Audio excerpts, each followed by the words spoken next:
If you want to change the world, start off by making your bed. ये retired US navy admiral William H Raven है। सुना आपने? इस video में उन्होंने कहा कि अगर आप दुनिया बदलना चाहते हो तो पहले अपना बेड ठीक करो। सोचो क्यों? ये एक छोटी सी हैबिट बहुत पावरफुल है एंड इससे एग्जैक्टली क्या होता है वो मैं आपको वीडियो में आगे बताऊंगा।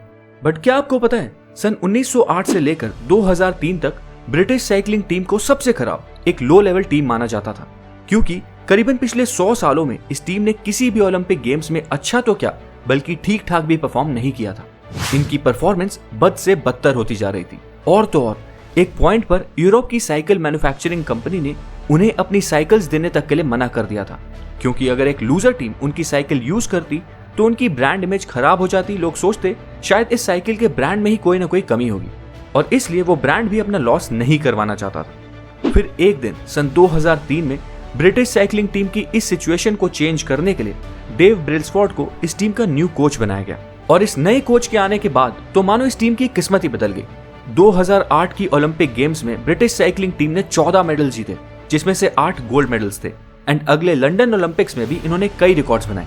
मतलब पिछले 100 सालों से जो टीम एक लूजर टीम मानी जाती थी, अब वो एक नए कोच के अंडर आने के बाद देखते ही देखते साइकिलिंग स्पोर्ट की वर्ल्ड में बेस्ट टीम बन गई थी। लेकिन आखिर ये कैसे हुआ?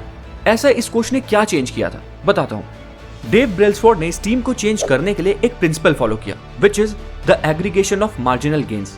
इनका ये मानना था कि अगर हम किसी भी चीज को कंसिस्टेंटली 1% के रेट से बेटर बनाते जाएं, तो आखिर में ये सभी चेंजेस कंपाउंड होकर बहुत बड़ा चेंज लाते हैं। एंड इसी कॉन्सेप्ट को फॉलो करते हुए उन्होंने एथलीट्स के लाइफस्टाइल को 1% के रेट से चेंज करना शुरू करा। सबसे पहले उन्होंने साइकिल्स की फंक्शनिंग को बेटर किया। उन्होंने साइकिल की सीट्स को सॉफ्ट बनाया ताकि वो ज्यादा कंफर्टेबल हो जाएं। फिर साइकिल की चेन के ऑयल को चेंज करा। अपने एथलीट्स के लिए स्पेशल मैट्रेसेस मतलब गद्दे बनवाए ताकि वो क्वालिटी स्लीप ले पाए। उन्होंने और भी कई ऐसे छोटे मोटे चेंजेस करे, जैसे कि एथलीट्स के कपड़ों का फैब्रिक चेंज करना या साइकिल के टायर्स पर अल्कोहल रब करना। मतलब कपड़ों से लेकर टायर्स तक हर जगह छोटे छोटे चेंजेस किए गए। बस चीजों को 1% के रेट से वो इम्प्रूव करते गए। और इस 1% चेंज रेट से फाइनली जो इस टीम को रिजल्ट मिला वो तो आप ऑलरेडी सुन ही चुके हो। लेकिन ये छोटी सी सिर्फ 1% इंप्रूवमेंट इतनी पावरफुल कैसे है, इसके पीछे एक सिंपल मैथ्स की कैलकुलेशन है। देखो, एक साल में 365 दिन होते हैं एंड अगर 1% के रेट से 365 दिनों तक किसी चीज को इंप्रूव किया जाए तो फॉर्मूला बनता है 1.01 to the power 365 which is 37.78। आप अपनी स्किल्स, अपनी पर्सनैलिटी को सिर्फ एक साल के अंदर ही 37.78 टाइम्स बेटर बना सकते हो, वो भी सिर्फ डेली 1% इंप्रूवमेंट करके। और बस यही हुआ ब्रिटिश साइकिलिंग टीम के साथ। अब आप इस चीज को अपनी लाइफ में कैसे इंप्लीमेंट करोगे, आज इस वीडियो में हम यही सीखने वाले हैं। So let's start.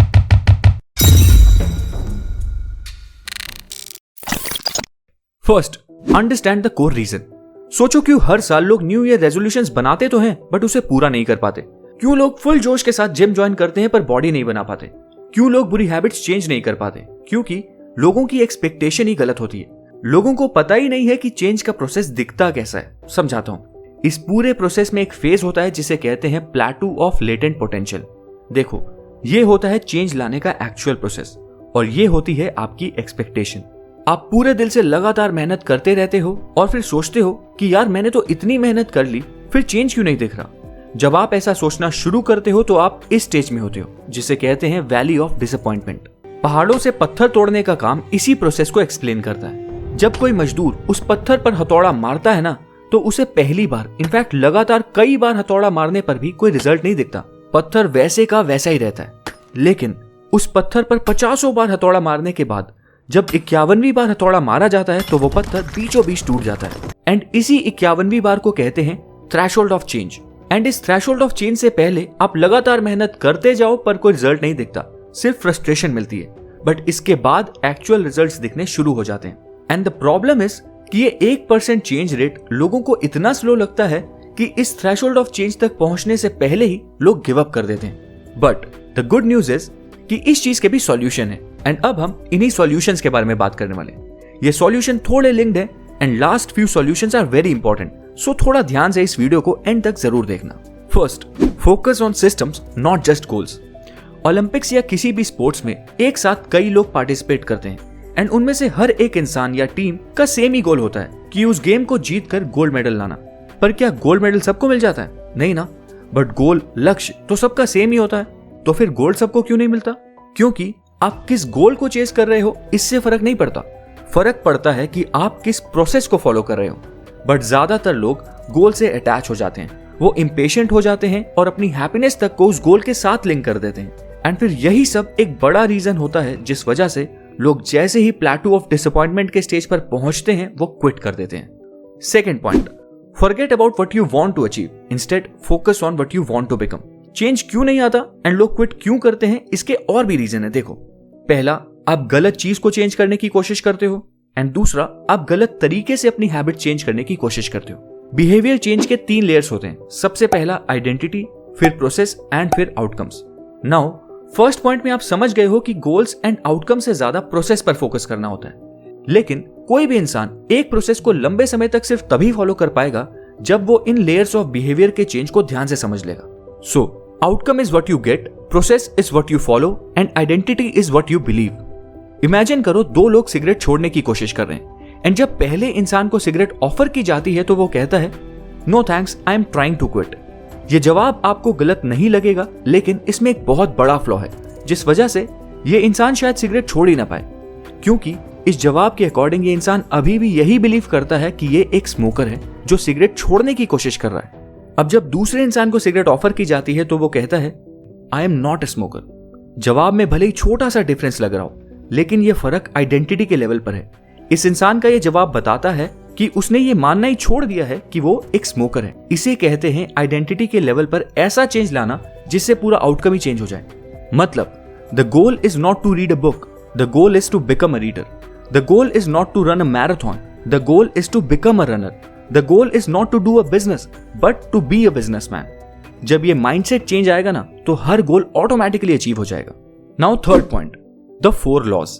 जब आप आइडेंटिटी के लेवल पर चेंज ले आओगे तो उसके बाद भी शुरुआती कुछ दिनों में आपको थोड़े चैलेंजेस आएंगे एंड उस समय इस चेंज को आसान बनाने के लिए आपको ये 4 लॉज फॉलो करने हैं। First, make it obvious. Second, make it attractive. Third, make it easy and fourth, make it satisfying. बताओ, जब आप किसी जिम में एंटर होते हो तो क्या एक्सरसाइज करने के थॉट्स आना ऑब्वियस है या मूवी देखने के थॉट्स आना ऑब्वियस है? सिमिलरली, किसी रेस्टोरेंट में जाकर कुछ अच्छा खाने का थॉट आना इज ऑब्वियस। रेस्टोरेंट में एक्सरसाइज करने के बारे में तो नहीं सोचोगे, राइट? इस चीज का यूज मैंने तब किया था जब मुझे एक कॉम्पिटिटिव एग्जाम की तैयारी करनी थी। मैंने अपने रूम से टीवी, गेम्स और फालतू की चीजें हटाकर अपने रूम में books, time table and motivational quotes के पोस्टर लगा दिए थे, जिस वजह से कुछ ही दिनों बाद रूम में एंटर होते ही पढ़ाई पर ध्यान देना मेरे लिए एक ऑब्वियस टास्क बन गया था। Second, make it attractive. बचपन में पढ़ना सबको पसंद नहीं होता, बट अगर पेरेंट्स ये प्रॉमिस करते हैं कि अच्छे मार्क्स लाने के बाद वो कोई नई बाइक या प्ले स्टेशन गिफ्ट में देंगे तो पढ़ने की एक्साइटमेंट बढ़ जाती है। रिवॉर्ड्स किसी भी बोरिंग काम को अट्रैक्टिव बना देते हैं। ये सेम चीज आपको नई हैबिट्स डेवलप करने के लिए भी यूज करनी है। मुझे मेडिटेशन की हैबिट डेवलप करनी थी, पर मैं कंसिस्टेंसी के साथ मेडिटेशन नहीं कर पाता था क्योंकि मैंने मेडिटेशन के प्रोसेस को थोड़ा टफ बना दिया था। मैं वेट करता था कि कब मुझे एक परफेक्ट खाली स्पेस मिले या कंप्लीट साइलेंस हो, तभी मैं उसके बाद मेडिटेशन कर पाऊंगा। But then I made it easy.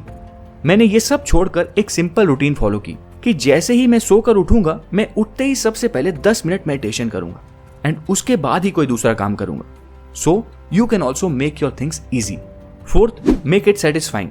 मुझे जिम जाना शुरुआत में थोड़ा मुश्किल टास्क लगता था एंड मैं बार बार जिम जाने से कतराता था क्योंकि मुझे जिम जाने के बजाय दोस्तों के साथ टाइम स्पेंड करना ज्यादा पसंद था। It was more satisfying than going to gym.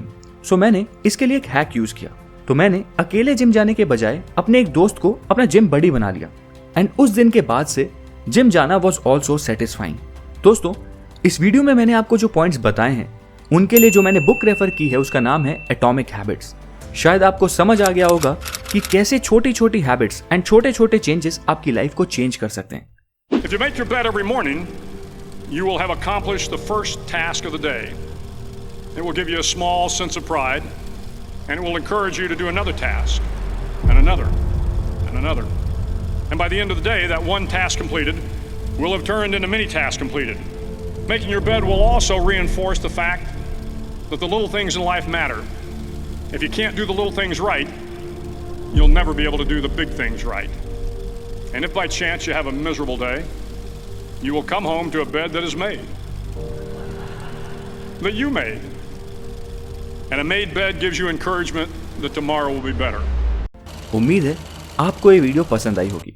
अगर आपको ये वीडियो पसंद आई है तो इस वीडियो को लाइक करें, इस चैनल को सब्सक्राइब करें और बेल आइकन दबाएं फ्यूचर वीडियो अपडेट्स के लिए। Thank you.